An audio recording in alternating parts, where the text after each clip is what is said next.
Another escalating feud among Republican contenders is the one between frontrunner Donald Trump and former Florida Governor Jeb Bush. We sat down with Jeb Bush in New Hampshire yesterday. Governor Bush, you in a rally here in New Hampshire said that Donald Trump is a jerk. You said he's a chaos candidate. You said he's not serious and he can't insult his way to the presidency. But aren't those all insults? Are you trying to insult your way to the presidency? No, I'm trying to point out that he's not a serious candidate. His answer about the nuclear triad, for example, was mind-blowing. I mean, not having any knowledge about what the subject is, where you have this exclusive responsibility of the President of the United States as Commander-in-Chief of the Armed Forces to know when and how to use our nuclear deterrent. I mean, he has no knowledge about this stuff. He thought he now has come out saying that Putin is a strong man and a great guy when he's trying to destabilize our relationship with our allies. He's not a serious candidate. Why is the nuclear triad so important for people who don't understand what that is in a world of where Islamic Jihad is something people are so concerned about? It's important because it's been part of the security arrangement that has kept us safe since the post-World War II era. And we've seen a lack of investment in it, and we've seen, we need to refurbish it and strengthen it. And the fact that he wouldn't know what it is kind of, that's one of those questions that I think you have to answer in a thoughtful way if you're running for President of the United States. But it's not just that. I mean, he said that ISIS is not a threat.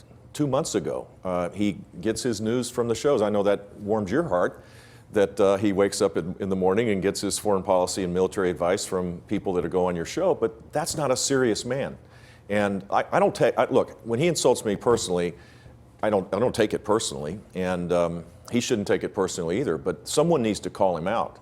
One of his policies that he's put forward is this idea of banning Muslims from the United States. You said that was he was unhinged when he offered that, but there is support, majority support, the polls show, in the Republican Party. So what does it say about those voters who are appealed to by that policy? Well, it says a lot about Donald Trump that he would say these things knowing that it might have popular support. But that will wane when people realize that that will make it harder for us to do what we need to do, which is to destroy ISIS. You can't do it by banning Muslims into our country. That's just ridiculous. But look, people are scared, and when they hear someone that advocates a big position, I could see why people would be migrate towards that, but that doesn't mean it's the right thing to do. Putin. You said that Donald Trump liked what Vladimir Putin said about him. Explain to people why that's a problem. Well, Putin is organized to challenge the United States across the world now. He views his success by pushing us back. We're losing influence around the world, and Putin is gaining influence. He's not an ally. He's a dictator. He's a bully. He has nothing to admire with him, other than the fact that he's strong. And we can admire that, we can respect that, but he admires strength too. We need a president that actually will stand up for American interests, whether it's in Europe or in the Middle East. And that's how you create a better relationship with Putin. You don't brag about how great a guy he is. He's not. He kills journalists. Anybody that opposes him ultimately is pushed away. Some of the people who are supporting you and who have been wondering about your campaign say that in this recent mode where you've been more vocal about Donald Trump, that you have found your voice. Do you see it that way? I'm in the here and now. I'm fighting the fight. To a certain extent, it is a little liberating to be able to post up against a guy who's not qualified to be president and to share your vision about the better way. But you know what I really like? I really like having a town hall meeting where his name doesn't come up, and where we get to talk about how you fixed our healthcare system and how we destroy ISIS and how we re-engage with the world. Let's talk about ISIS. In the debate, you said that the United States must destroy ISIS before it destroys us. Do you really think that that's the level of this threat, that it can destroy the United States? It can stop Los Angeles School District from opening for 2 days because of a random email from Germany. It can change our way of life. It can hurt our prospects economically. It can destabilize our country for sure. Will there be an army invading the United States? No, we're still capable of defending the homeland from that kind of threat.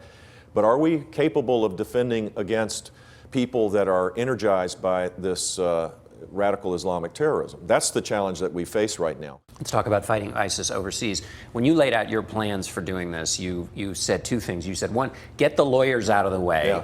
too much concern about collateral damage. The lawyers are getting in the way, the people trying to prosecute the war. You also said we want to build alliances with Arab nations. Yes. Can't those be in conflict, though? Isn't it the collateral damage that creates an atmosphere that makes it hard for those Arab nations to ally with the United States? First of all, we have to apply the international norms of warfare for sure. But this president has added additional features. I mean, there's way too much involvement. We send leaflets out to the truck drivers that are sending illicit diesel fuel across the border in Turkey saying, well, if you keep doing it, we're going to bomb you.